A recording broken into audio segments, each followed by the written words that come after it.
सम्मानित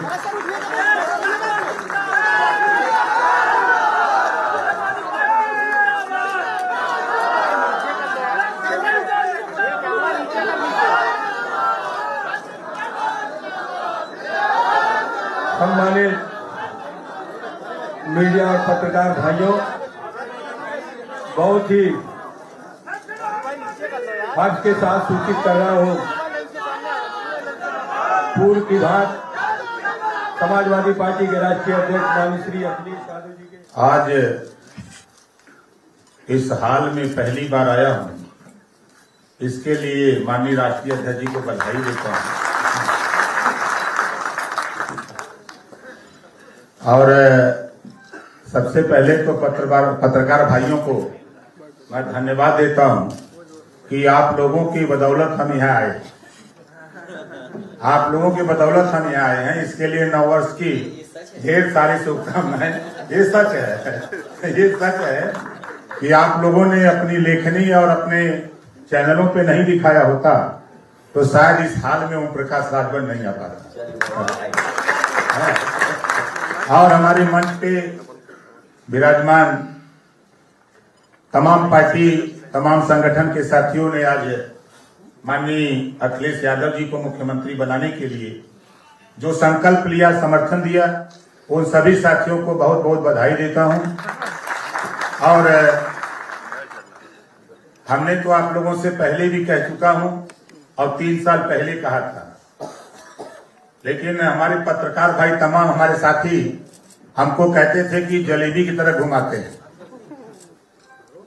लेकिन लोग समझ नहीं पाए थे कि हम क्या कर रहे हैं। 3 साल पहले मैंने कहा था कि भारतीय जनता पार्टी को सत्ता से बेदखल करूंगा, 3 साल पहले।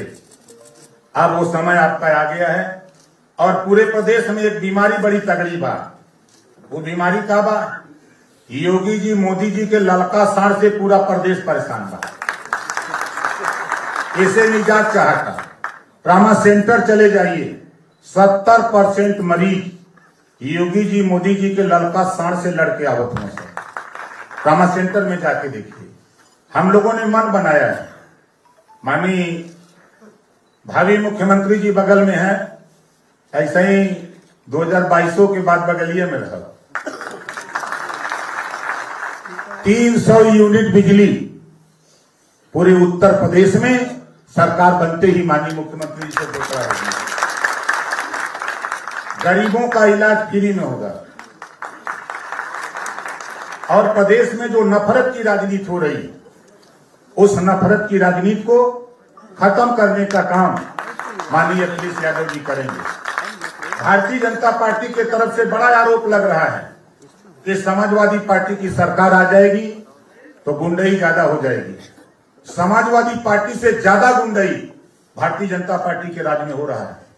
फर्जी पत्रकार चौथा स्तंभ होता है सरकार को आईना दिखाने का। जब मिर्जापुर में पत्रकार ने सही बात छापा, सरकार को नोटिस में लेकर के काम करना चाहिए, तो उस पत्रकार को दिखाया, खाली अखबार में छाप दिया कि मिड डे मील योजना में विद्यालय में नमक रोटी खिलाई जा रही, उसको जेल भेज दिया। सैकड़ों पत्रकारों के खिलाफ मुकदमा लिख दिया गया। इस हिटलरशाही सरकार को सत्ता से बेदखल करना ओम प्रकाश राजभर ने मन बना चुका है। और पूरे उत्तर प्रदेश में आज मैं गारंटी के साथ कह सकता हूं कि ओम प्रकाश राजभर अपने सभी साथियों के साथ 22 में मैदान में शपथ समारोह में आप लोगों को फिर याद दिलाऊंगा कि 3 साल पहले जो कहा है, आज देखिए सपना साकार हो रहा है। तो बहुत कुछ नहीं, हम तो मंच पे ज्यादा बोलते हैं, यहाँ तो आप लोग सब लोग समझदार हैं। माननीय भावी मुख्यमंत्री जी से आप लोग सुनिए, ये विस्तृत बताएंगे। चलिए, बहुत धन्यवाद। हमारे साथ आदरणीय ओम प्रकाश राजभर जी, और खुशी की बात यह है कि बड़ी संख्या में आज समाजवादी पार्टी में शामिल होने वाले नेताओं की हमारे पास एक लंबी ये तुम्हारा ऑडियो हमेशा गड़बड़ रहता है। एक ही चैनल है जिसका ऑडियो गड़बड़ है। मैं सबसे पहले हमारे साथ आज समाजवादी पार्टी में शामिल होने वाले पूर्व सांसद राकेश पांडे जी का बहुत बहुत धन्यवाद और आभार प्रकट करता हूँ। मुझे खुशी है कि इनके साथ साथ इनके बड़ी संख्या में साथी सहयोग आज समाजवादी पार्टी में शामिल हो रहे हैं। भारतीय जनता पार्टी से विधायक श्रीमती माधुरी वर्मा जी भी आज समाजवादी पार्टी में शामिल हो रही हैं। पूर्व विधायक एमएलसी आदरणीय श्रीमती कांति सिंह भी समाजवादी पार्टी में शामिल हो रही हैं। पूर्व विधायक प्रतापगढ़ से ब्रजेश मिश्रा जी आज समाजवादी पार्टी में शामिल हो रहे हैं। पूर्व में रहे प्रत्याशी गजराज नागर जी समाजवादी पार्टी में शामिल हो रहे हैं। किशन लाल जाटव जी, ओमवीर मंडार जी, बेजराम गुजर जी, के उपाध्याय जी, रामवीर करदम जी और बहुजन समाज पार्टी से रही प्रत्याशी श्रीमती सैयदा खातून भी आज समाजवादी पार्टी में शामिल हो रही हैं। जफर अहमद साहब, मुजीब अहमद जी, अनीस मंसूरी जी जो पहले भी समाजवादी पार्टी में रहे, मंत्री का दर्जा रहा इन पर और फिर पुनः समाजवादी पार्टी में शामिल हो रहे हैं। इनका बहुत बहुत बधाई, इनके सभी साथी सहयोगियों का बहुत बहुत बधाई। फरजुद्दीन किदवई साहब बहुत ही प्रतिष्ठित सम्मानित आज समाजवादी पार्टी में शामिल होने में इनका स्वागत करता हूँ। मुसाफिर चौहान जी, समरनाथ जी और हमारे महेंद्र निषाद जी और इनके साथ बड़ी संख्या में लोग आए हैं, उनका भी स्वागत करता हूँ। देश बचाओ पार्टी का आज समर्थन मिला, उनके साथी लोग समाजवादी पार्टी में हैं। बीरबल सिंह कश्यप जी, विशाल जनता पार्टी, इनका भी सहयोग मिल रहा है, समर्थन मिल रहा है और बड़ी संख्या में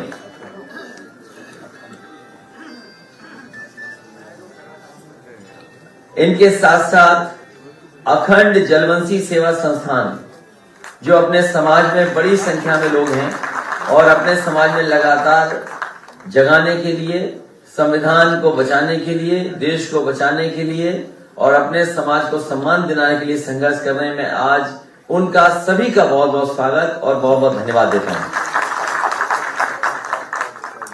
क्या नाम है? गोविंद निषाद जी भी आज समाजवादी पार्टी में शामिल हो रहे हैं क्योंकि नाम बहुत हैं, बड़ी संख्या में लोग हैं जो हॉल के बाहर है, हॉल में नहीं आ पाए। मैं उन सबका भी स्वागत करता हूं और बधाई देता हूं कि इस समय जब समाजवादी पार्टी संघर्ष में है, उनका साथ और सहयोग मिल रहा है। मुझे पूरा भरोसा है कि आने वाले समय में उत्तर प्रदेश में परिवर्तन और बदलाव होगा।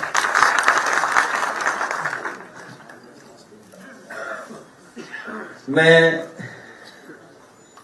तारिक किदवई साहब का नाम भूल गया था, बाराबंकी के हैं और बड़ी संख्या में इनके सहयोगी समर्थन है और आपको तो ले दिया मैंने, आर्मी से रिटायर है, फौज में थे ये, फौज के बाद फादर फौज में थे और उसके बाद असली फौज में अब आ गए, समाजवादी फौज के साथ शामिल हो गए। हमारे साथ अभी ओम प्रकाश राजभर जी ने जो कहा बिजली को लेकर के और हमारे तमाम साथी सहयोगी, और जिस दिन से नए साल पर 300 यूनिट का फैसला समाजवादी पार्टी ने लिया कि घरेलू बिजली का बिल 300 यूनिट माफ होगा और किसानों की सिंचाई माफ होगी, नए साल पे भारतीय जनता पार्टी को सबसे ज्यादा करंट लगा। मैं उनके भाषण सुन रहा था और उनके भाषणों में ये कहा जा रहा है कि आखिरकार बिजली कहां से आएगी। भारतीय जनता पार्टी के ना समझ बाबा मुख्यमंत्री जी, अनुपयोगी मुख्यमंत्री जी, अगर उन्होंने ठीक से काम किया होता तो आज उत्तर प्रदेश में बड़े पैमाने पर बिजली होती।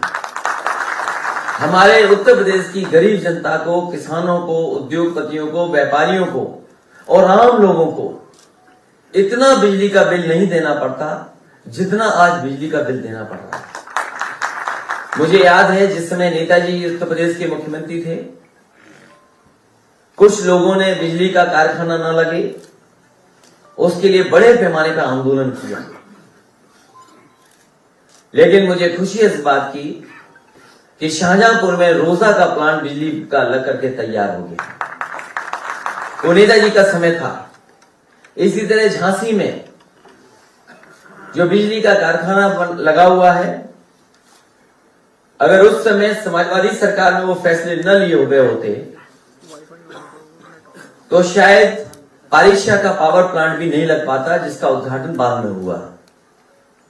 इसी तरह लैंको का एक पावर प्लांट जो सोनभद्र में लगा, अनपारा डी जो समाजवादी सरकार में पिछली बार स्वीकृत हुआ, एमओयू कर करके पुरानी सरकार चली गई, लेकिन उसके बाद जो काम होना था, सिंचाई का विभाग से पानी पहुंचना प्लांट तक, प्लांट को जमीन पूरी उपलब्ध कराना और प्लांट की उसके अलावा जो स्वीकृतियां प्रदान होती हैं उनको अगर किसी ने दिया तो समाजवादी पार्टी ने, और उसका उद्घाटन भी अगर किसी ने किया था तो नेताजी ने किया था। 3x660 super critical thermal plant जो ललितपुर में बनकर के तैयार हो गया है। उसके बाद एटा में 3x660 super critical thermal plant जो जवाहरपुर योजना के अंतर्गत लग रहा है। हमारे अनुपयोगी मुख्यमंत्री अगर ध्यान देते तो बिजली का कारखाना जल्दी बनकर के तैयार हो जाता। हरदुआगंज में 660 सुपर क्रिटिकल थर्मल प्लांट लग रहा है। पंकी में सुपर क्रिटिकल थर्मल प्लांट लग रहा है 660। निवेली लिग्नाइट का उस समय कांग्रेस की सरकार थी, जायसवाल जी भी उसके बिजली मंत्री थे, उन्होंने और मैंने मिलकर के शिलान्यास किया था, और वो भी अभी कारखाना बनकर के नहीं तैयार हुआ है। अगर वो बिजली का कारखाना बनकर के तैयार हो जाता तो आज उत्तर प्रदेश के पास बिजली पर्याप्त होती। वो बनकर के अभी तक पूरा नहीं हो पाया है। इसी तरह सोलर प्लांट के लोग करके सोलर में बिजली को बढ़ाने का काम भी समाजवादी सरकार में हुआ। मुझे याद है जिस समय फ्रांस के स्टेट हेड उद्घाटन कर रहे थे, वो अगर योजना किसी के समय की थी सोलर प्लांट की, सोलर पावर प्लांट की, तो वो समाजवादी सरकार की थी, जो मिर्जापुर में स्वीकृत होकर के प्लांट चालू हुआ था।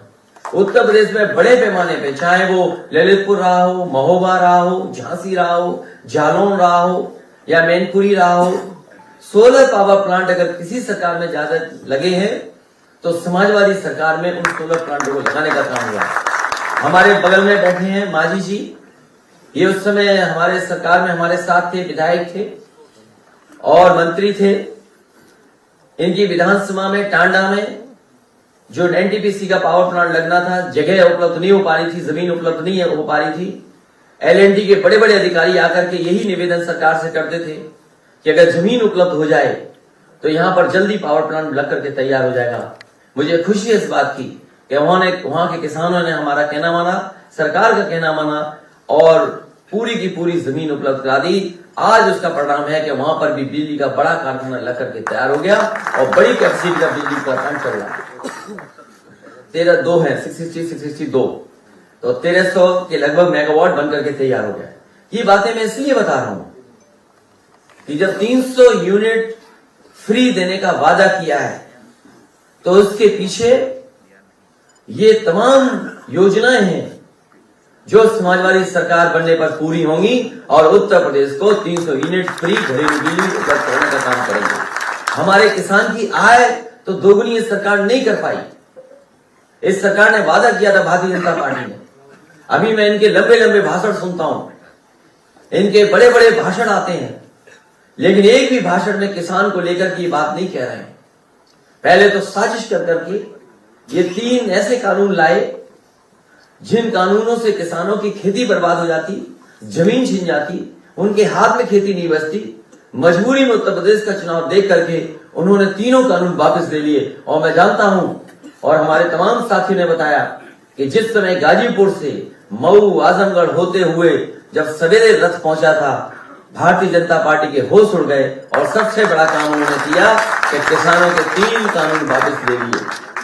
जहां उत्तर प्रदेश के किसान और पंजाब के किसानों को मैं बधाई देता हूं कि जहां पर किसान लगातार आंदोलन करते रहे, पंजाब के किसान डट गए, देश के किसानों ने साथ दिया और उसका परिणाम हुआ कि तीनों कानून भी वापस हो गए। ये 3 कानून इसीलिए वापस लिए हैं क्योंकि भारतीय जनता पार्टी की नजर वोट पर है। साथ ही साथ ये तो बताया मैंने कि पावर प्लांट कहां लगे हैं। को जनरेशन से भी बड़े पैमाने पे बिजली बन रही है, लेकिन इस सरकार ने को जनरेशन पे कोई ध्यान नहीं दिया। जो हमारे शुगर मिल प्लांट थे, उन पे सरकार की तरफ से नेताजी के समय पर एक पॉलिसी आई थी जिसके तहत बड़े पैमाने पे इन्वेस्टमेंट हुआ था और इन्वेस्टमेंट होकर के को जनरेशन के प्लांट लगे थे, जिससे सरप्लस बिजली उत्तर प्रदेश सरकार को मिल रही थी। लेकिन इस सरकार की नाकामी की वजह से को जनरेशन आगे नहीं बढ़ पाया है। तो बिजली पर्याप्त का इंतजाम करना, और साथ ही साथ हमारे बाबा मुख्यमंत्री ये भी नहीं जानते होंगे कितनी ट्रांसमिशन लाइन उत्तर प्रदेश में लगी होंगी। कभी आप बताओ पत्रकार साथियों, उनके मुंह से कभी ट्रांसमिशन लाइन शब्द सुना आपने? 5 साल गुजर गए, अगर कभी ट्रांसमिशन लाइन बोला हो उन्होंने तो बता दो। अभी वो रट रहे हैं अकेले में बैठ करके, और अगली प्रेस में जाना पूछना कि माननीय मुख्यमंत्री जी आप रट पाए कि नहीं रट पाए। अभी वो अकेले में बैठ करके रट रहे हैं कि 3x63 सुपरक्रिटिकल थर्मल प्लांट कब बोला जाए। अभी हिम्मत नहीं जुटा पा रहे बोलने की, और आपने ये सवाल पूछ लिया, वो कभी बोलेंगे नहीं। और ट्रांसमिशन लाइन बनाई उत्तर प्रदेश में, क्योंकि पुरानी सरकार जो थी उसने शुरुआत की थी ट्रांसमिशन लाइन की, और उस ट्रांसमिशन लाइन को पूरा करने का काम पूरे देश में, अगर सबसे पहला इन्वेस्टमेंट ट्रांसमिशन लाइन में किसी में आया और उसको पूरा करने का काम अगर किसी ने किया तो समाजवादी लोगों ने करके दिखाया। उत्तर प्रदेश में फीडर अलग करना, फीडर सेपरेशन का काम, नए नए सब स्टेशन बनना, बिजली को अंडरग्राउंड ले जाना।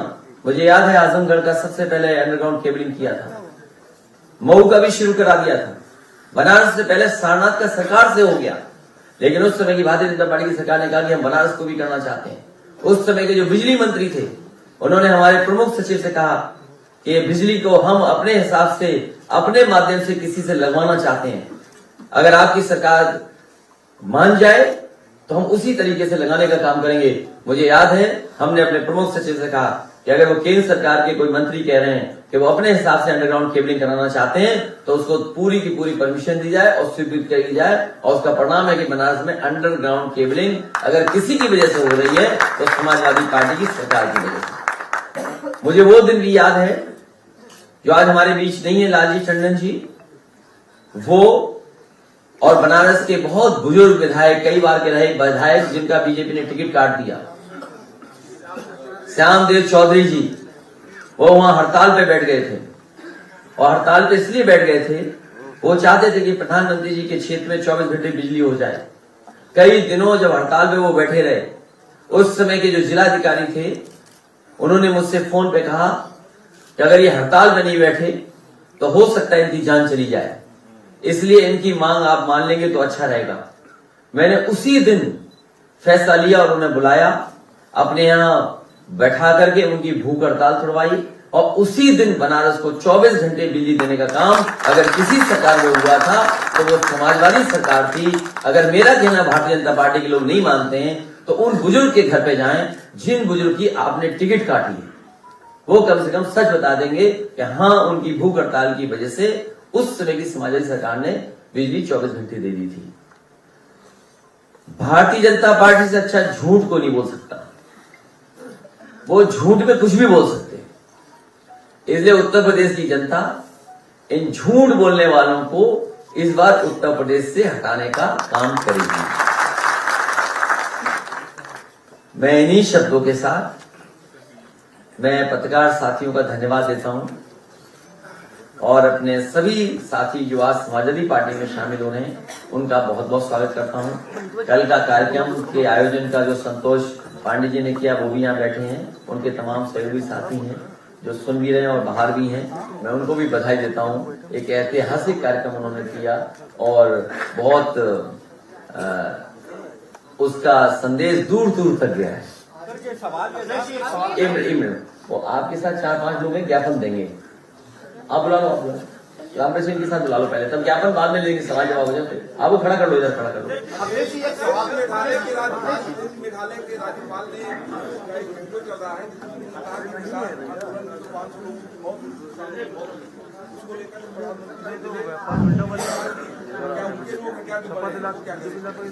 समाजवादी पार्टी ने फैसला किया था जिस समय समाजवादी सरकार बनेगी वो किसान जिनकी आंदोलन के समय पर जान गई है उन सभी किसान परिवारों को 25-25 लाख रुपए उनकी मदद करने का काम करेंगे और साथ ही साथ एक किसानों के सम्मान में एक स्मारक भी बनाया जाएगा। बड़ा आरोप लगाया मुख्यमंत्री योगी आदित्यनाथ ने माफियाओं की सूची नहीं जारी कर रहे हैं, ये इशारा आपने किया है, तो क्या आप स्पष्ट कर सकते हैं कि राम राज्य की जो बात होती है उसके पीछे की हकीकत क्या है?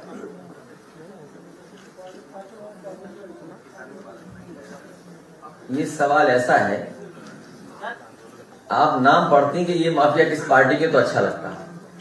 आपने बोला ना नहीं वो तो मैंने बोला, लेकिन अगर आप नाम पढ़ के पूछती तो मुझे बड़ा अच्छा लगता, मैं बताता कि हाँ ये बीजेपी के हैं।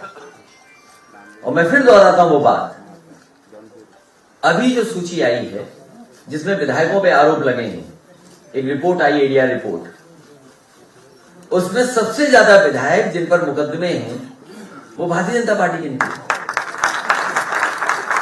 और पूरे देश का पहली बार इतिहास बनाने का काम किया है कि जिस मुख्यमंत्री के ऊपर तमाम धाराएं मुकदमे थे उसको भारतीय जनता पार्टी ने मुख्यमंत्री बनाया। और बहुत सारे भारतीय जनता पार्टी के नेता जो बुजुर्ग है, जो कई वर्षों से खून पसीना बहा करके पार्टी को मजबूत कर रहे थे, वो कई बार कहते हैं कि बताइए हम तो खून पसीना बहा रहे थे, ये जाने कहां से आए और हमारे ऊपर बैठा दिया। क्या वो भारतीय जनता पार्टी के सदस्य हैं? समाजवाद पे जब किताब लिखवानी थी तो उन्होंने अंग्रेजी में लिखवाई ये किताब, द सोशलिस्ट मॉन्क।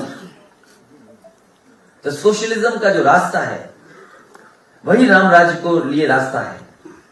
जिस समय पूरी तरीके से समाजवाद लागू हो जाएगा वही राम राज्य है।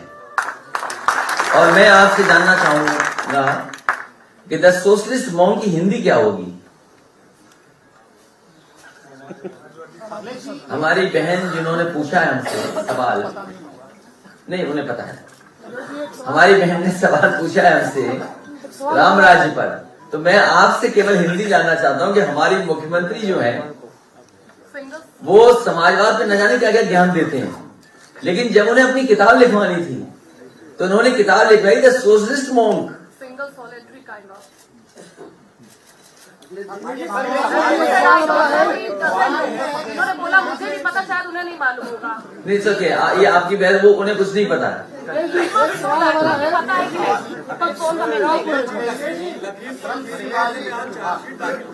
तुम्हारा कोई सवाल नहीं है ये। हाँ, उत्तर प्रदेश में 24 लाख लोग जो है वो श्रम सेवा योजना विभाग में रजिस्टर्ड है। 2012 से 2017 तक का आपका जो पीरियड देखा था मैंने, उत्तर प्रदेश भर्ती चयन आयोग है जो समूह ग की भर्तियां करता है, और उस पीरियड की जो भर्तियां हैं और खासतौर पर इस पीरियड की जो 5 वर्षों की लगभग भर्तियां हैं, इतने बेरोजगार हैं और इस पीरियड की भर्तियों में लगभग 12 भर्तियां होनी थी जो नहीं हो पाई, और तमाम जो आयोग बनाए गए उत्तर प्रदेश सरकार द्वारा उसमें भी तमाम भर्तियां नहीं हो पाई, तो फर्क साफ है। मैं अपने पत्रकार साथी का धन्यवाद देता हूं याद दिलाने के लिए। अगर माननीय मुख्यमंत्री जी का भाषण सुनोगे, अभी मैंने भाषण सुना स्मार्टफोन और टैबलेट के डिस्ट्रीब्यूशन के समय पर, हालांकि वो लैपटॉप नहीं देंगे किसी को, लैपटॉप तो समाजवादी सरकार देगी। उन्होंने कहा कि लाखों नौकरियां दे दी हैं, 1 करोड़ रोजगार दे दिए। तभी मैंने एक टीवी चैनल का विज्ञापन देखा, उसमें यह आ रहा है कि एमएसएमई में जो अभी तक रोजगार मिले हैं उत्तर प्रदेश सरकार की तरफ से वो 2 करोड़ हैं। तो अगर 2 करोड़ वो गिन लें, 1 करोड़ मुख्यमंत्री जी के गिन लें, और 5 लाख का जो 4.5 लाख का लगभग लगाते हैं वो विज्ञापन, तो बताइए इतनी बड़े पैमाने पे नौकरी मिल गई। और जिस हवा में जाता हूं मैं और मैं पूछता हूं कि किसी को नौकरी मिली, इस हॉल में पूछ लो आप। तो इससे बड़ा कोई झूठ नहीं जो लोग अपने विज्ञापन में झूठ बोलते हो। जो अपने झूठे विज्ञापन देते हो। इन्हें जब फ्लाईओवर दिखाना था तो कलकत्ता का फ्लाईओवर दिखा दिया, जब इन्हें कारखाना दिखाना था तो अमेरिका के कारखाने दिखा दिए। और जो हमारा पड़ोसी देश है वो हमारे मुख्यमंत्री जी से कुछ सीख गया है, गांव के नाम बदल दिए। ये काम तो हमारे माननीय मुख्यमंत्री करते थे, नाम बदलने का, लेकिन चीन ने भी इनसे सीख लिया, गांव के नाम बदल दिए। और जब इन्हें एयरपोर्ट दिखाना था तो बताओ चीन का एयरपोर्ट की तस्वीर लगा दी। तो ये ऐसी सरकार है जिसका हर वादा जुमला है, इनका विज्ञापन झूठा है, इनकी हर बात झूठी है। सवाल पर एक सवाल है किसानों ने प्रोटेस्ट भी किया, उन्होंने विरोध किया है, कहा है कि जब तक अजय मिश्रा टेनी का नाम नहीं आता चार्जशीट में तब तक भारतीय जनता पार्टी में कोई ऐसी वॉशिंग मशीन बनी हुई है, किसी अपराधी को भेज दोगे वो अपराधी लगेगा ही नहीं उसमें। कोई नई वॉशिंग मशीन खरीद करके लाया वो। अध्यक्ष जी, कोयले की कमी को लेकर पावर एक्सचेंज ने यूपी सरकार ने 25 रुपए पर यूनिट के हिसाब से बिजली भी खरीदी थी और उन्होंने कहा मैंने सबको बिजली दी है, फ्री दी है और 24 घंटे दिए। उत्तर प्रदेश की जनता ने भारतीय जनता पार्टी को दो बार केंद्र में सरकार बनाने के लिए समर्थन दिया है। कम से कम भारतीय जनता पार्टी को उत्तर प्रदेश का कोटा बढ़ाना चाहिए था, बिजली का कोटा बढ़ा देते और कम से कम कोयले का भी कोटा बढ़ा देते। और 25 रुपए में खरीदोगे तो केंद्र सरकार क्यों बनवाई जनता ने, ये मुख्यमंत्री जी पूछते। लेकिन हमारे मुख्यमंत्री जी को पता ही नहीं है, उनका चीफ सेक्रेटरी बदल गया। जो दूसरों को कहते हैं 12 बजे सो करके उठते हैं, वो बताएं कहां सोते रहे कि उनका चीफ सेक्रेटरी बदल गया।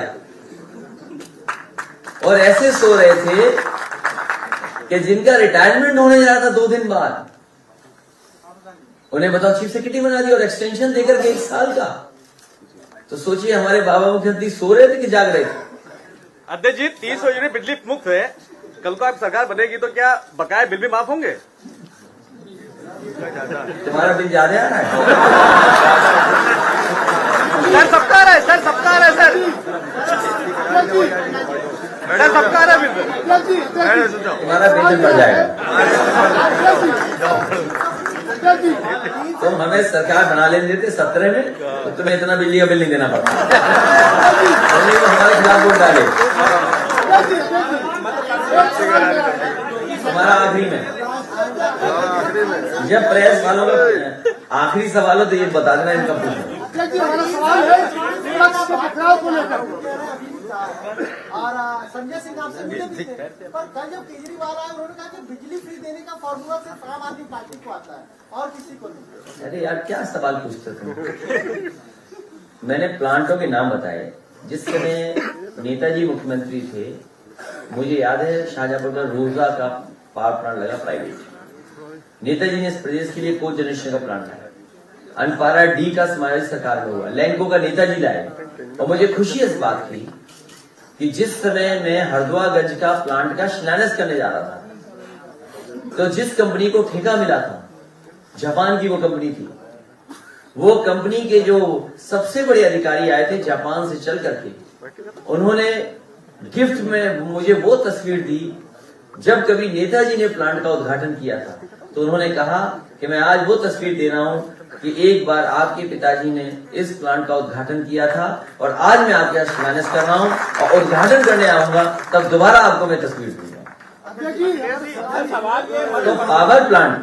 तो पावर प्लांट बनाने का काम, को जनरेशन, सोलर पावर प्लांट, और उत्तर प्रदेश आज कह सकता है, मेजा के प्लांट भूल गया मैं, जो आपके इलाहाबाद के एनटीपीसी का और जेपी का जो पावर प्लांट लगाए वो भी समाजवादी सरकार की देन है। हालांकि पुरानी सरकार ने भी स्वीकृत किया था उसको, आगे नहीं, वो जेपी का है, वो बसपा ने थोड़ा आगे किया था, बाकी हमने किया।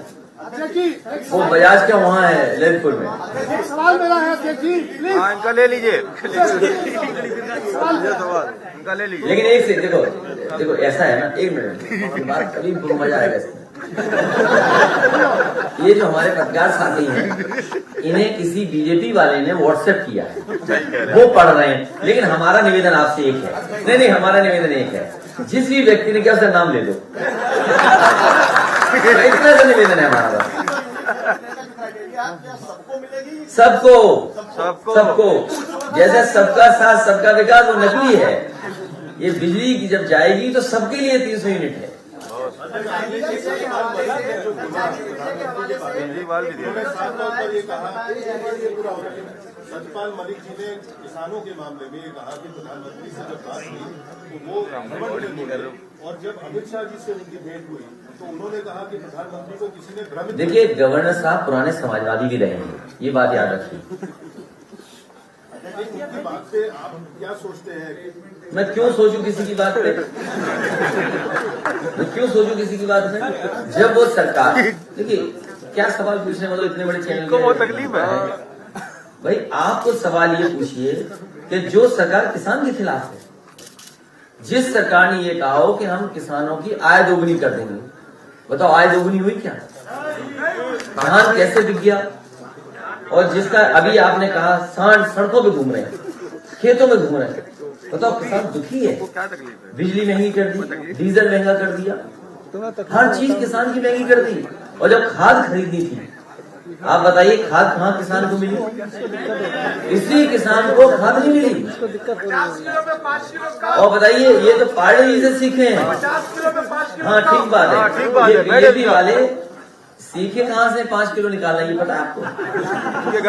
ये पार्ले जी का बिस्किट पैकेट आता है, जैसे जैसे महंगाई बढ़ी पार्ले जी ने बिस्किट उसमें कम कर दिए। उतने पैसे में बिस्किट मिलेगा लेकिन संख्या उतनी नहीं मिलेगी, और तो ज्यादा महंगाई होगी तो पार्ले जी के बिस्किट का साइज बदल जाएगा। तो अभी जो 5 किलो चोरी हो रही है, भारतीय जनता पार्टी बनी रही तो बोरी का साइज बदल देगी।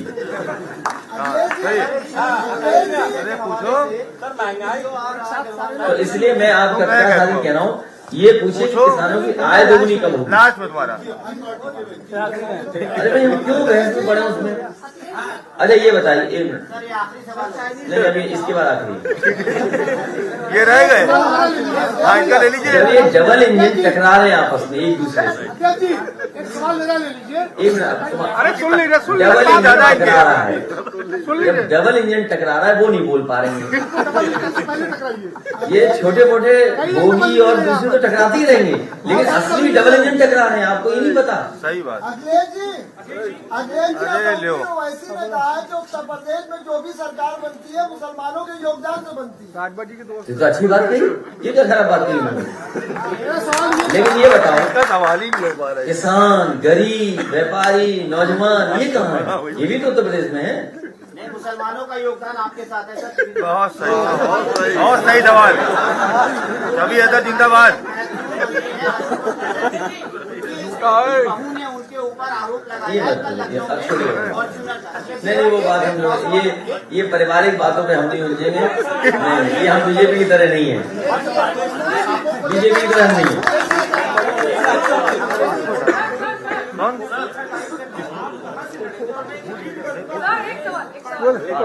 भाई बैटरी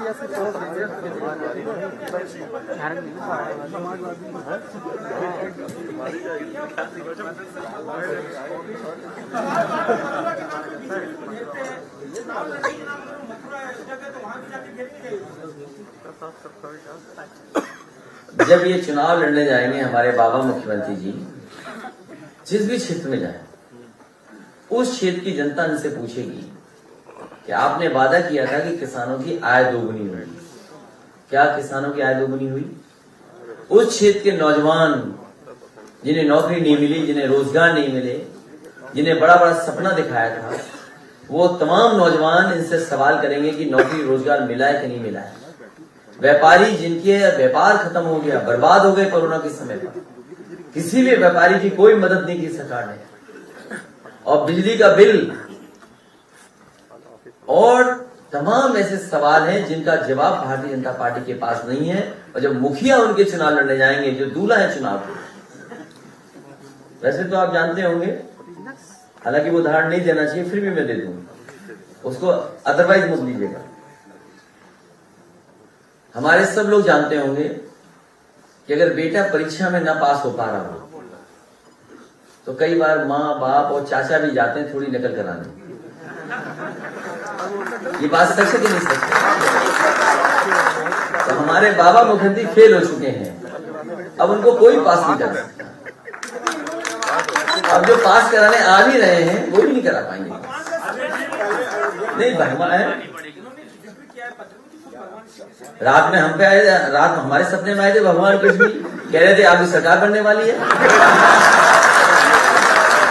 और एक बार नहीं आए, हर दिन आते हैं, हर दिन। कोई दिन ऐसा नहीं जिस दिन भगवान हमारे सपनों में ना आकर के कहते हो कि आपकी सरकार बनने जा रही है। इनके तो पत्र में लिखा है, हमें हर दिन सपनों में आते हैं। ये जहां से हमारी पार्टी गई वहां चुनाव लड़ेंगे। देखिए, जहां से हमारी पार्टी कहेगी वहां से हम चुनाव लड़ेंगे। और याद कीजिए, नेताजी कहां से नहीं लड़े। नेताजी जाने कितने क्षेत्रों से चुनाव लड़े। नेताजी गुन्नौर से भी लड़े चुनाव, नेताजी फिरोजाबाद से भी चुनाव लड़े, नेताजी एटा से भी चुनाव लड़े, नेताजी मैनपुरी से भी चुनाव लड़े, शाहजहांपुर से भी लड़े चुनाव नेताजी। तो बड़ी जगह हमारे पास तो बहुत सारी सीटें हैं। आजमगढ़ से भी नेताजी लड़े चुनाव, संभल से लड़े, नहीं विधानसभा लोकसभा की बात। तो नेताजी कितनी जगह चुनाव लड़े। समाजवादी पार्टी जहां कह देगी मैं चुनाव वहां से लड़ूंगा, तो कम से कम ये बाबा मुख्यमंत्री जहां चुनाव लड़ने जाएंगे वहां की जनता तैयार बैठी होगी।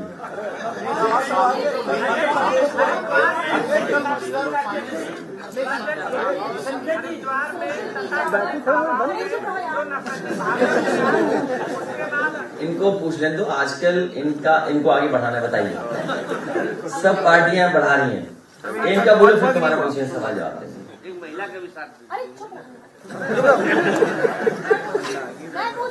हाँ पूछिए,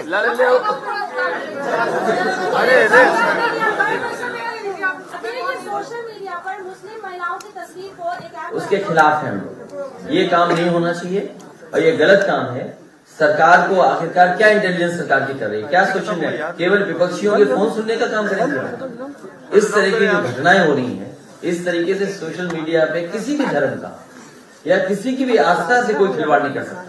और इसके लिए सरकार को कहीं न कहीं निगरानी रखनी चाहिए, क्योंकि सरकार जानती है कि कौन लोग ऐसा कर रहे हैं।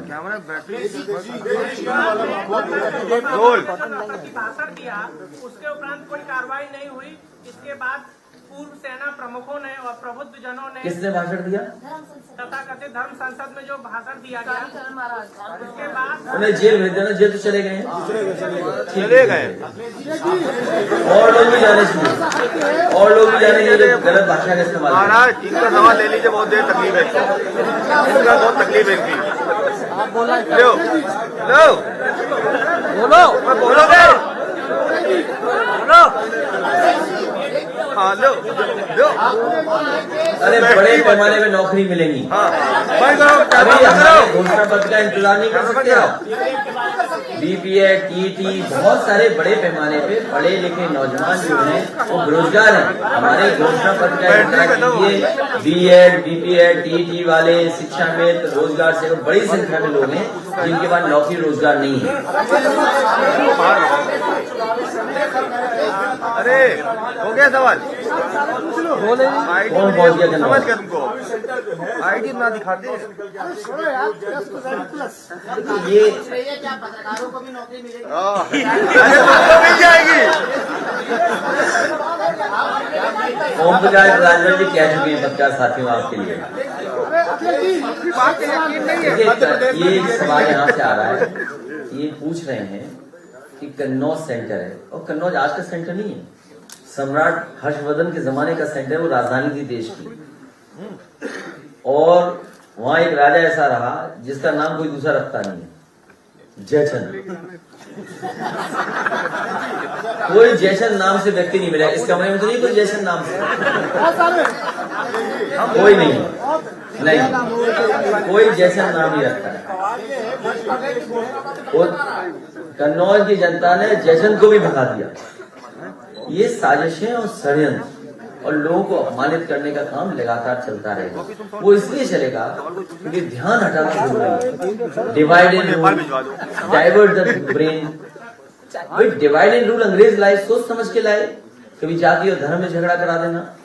इस देश की संस्कृति रही कि जहां पर गंगा जमुनी की तहजीब कोई एक दिन में थोड़ी बनी, हजारों साल लगे तब गंगा जमुनी तहजीब बनी है। हम एक दूसरे को अपनाते हैं, एक दूसरे की चीजों को अपना लिया, वर्षों में रह करके साथ, कभी भाषा में अपना लिया, कभी खाने में अपना लिया, कभी कपड़ों में अपना लिया, कभी हमने गानों में अपना लिया।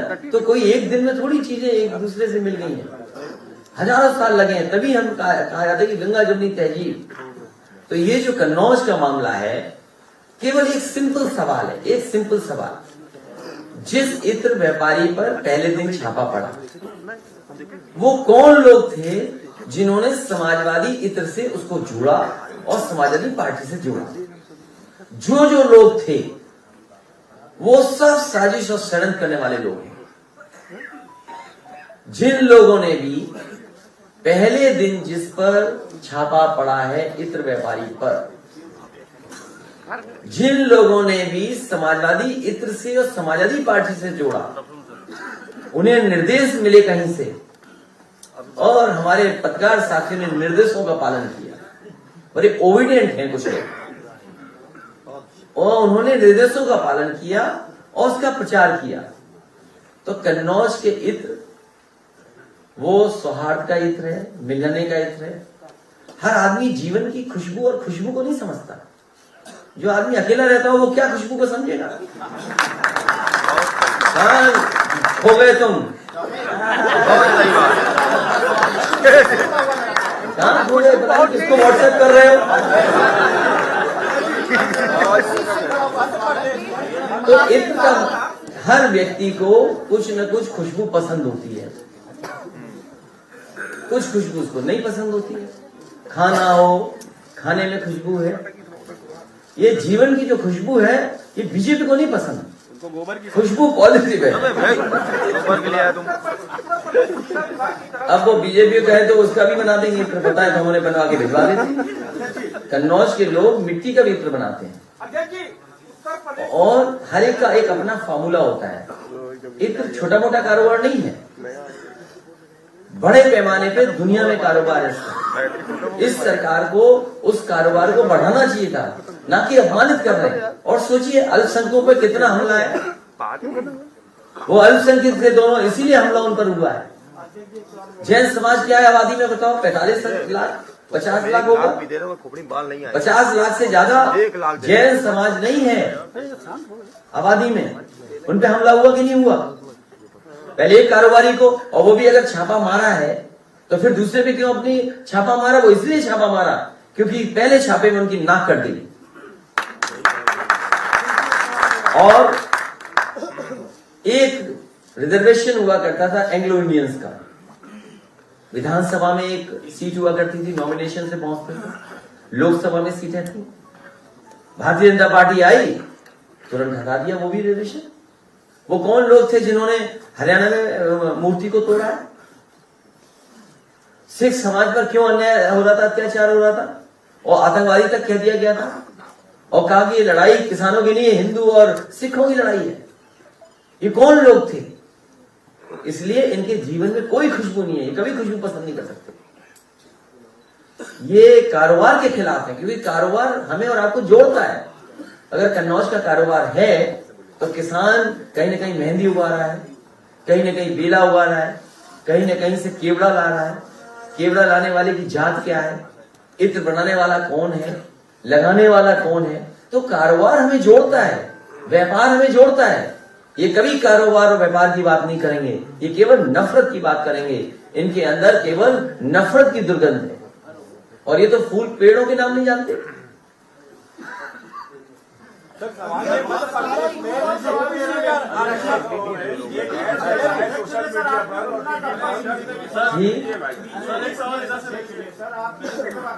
आपकी तुलना गब्बर सिंह से क्या चीज?